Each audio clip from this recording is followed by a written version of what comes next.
Terence says in his introductory notes, the most important place to start and end up is civil society as a good society. Why?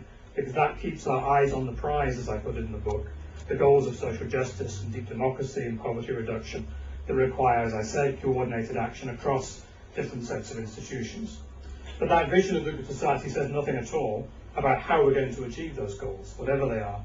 And associational life, the first theory, is actually an important, if incomplete, explanatory factor in pretty much all contemporary settings that I know.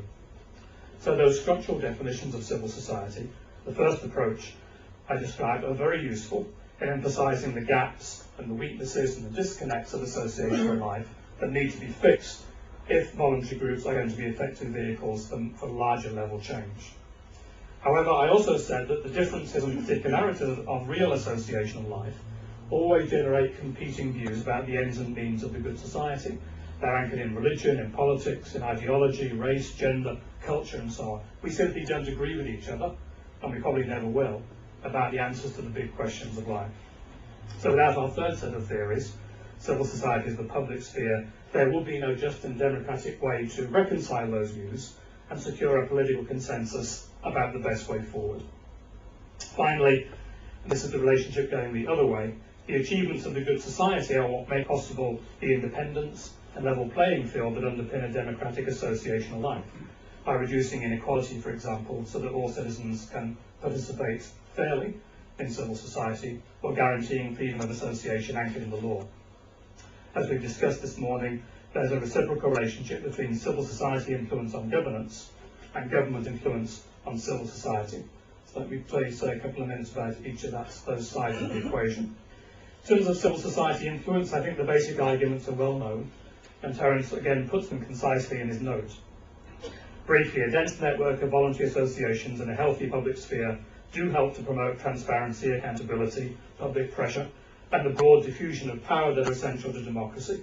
And interestingly, that seems to hold true across many different cultural and historical contexts, even though accountability expresses itself differently in different contexts.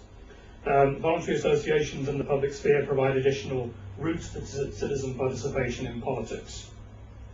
Even more so, as I said this morning, as the balance between representative and participatory democracy continues to shift in favour of the latter. Those roles are not unproblematic. There are dangers of gridlock in the political system as a result of the accumulated efforts of single-issue advocacy groups, or what I call civic special interests. In other words, domination by the most powerful voices in civil society to the detriment of groups that get left behind, or the power of strongly bonded associations as opposed to those that focus on bridging and linking across different interests. That's why we have a big debate today about NGO accountability, with people asking, I think, the perfectly legitimate question, who watches the watchdogs and who guards the guardians? So that debate is very important. But I actually don't think those problems are likely to constitute serious anti-democratic factors in most of the contexts in which we're working, which we're talking about here. The exception, as we had in a brief exchange before the coffee break, may be where strong but very divided civil society organisations along sectarian lines push against the weak state. I quoted the example of Lebanon during the Civil War. Gerard, I think, made the point about something similar might be happening in aid-dependent economies in Africa. In those contexts, it's true that citizen action, perversely, may actually hold back decisions that need to be made in the interest of society as a whole, which is a very worrying thing, but I wouldn't want to overestimate it.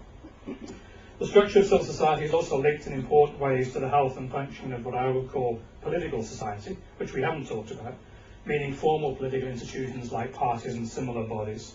We know a lot less about the links between the civil and the political and their implications for democratic governance, especially across different contexts, and one of my recommendations will be to make that a priority for future work and research. The certainly experience from Eastern and Central Europe over the last 5 to 10 years, rising populism, nationalism, semi-authoritarian governments elected back into office after a civil society-inspired revolution, and a backlash against external democracy promotion, look at Poland, Czech Republic, Slovakia, and so on, seems to mirror the earlier experience of the Philippines, maybe even South Africa, although Kumi is the expert there, which demonstrates that civil society influence on democratic reforms and practices is actually very difficult to sustain over the long run, because the intense bursts of civic energy that characterise the run-up to the first or the second rounds of democratic elections often propel leading civil society activists into power for the first time, tend to run out of steam, though not immediately, in the years that follow. In other words, the struggle to deepen and extend democracy beyond elections and convert democratic gains into advances in social and economic justice is a much more difficult task.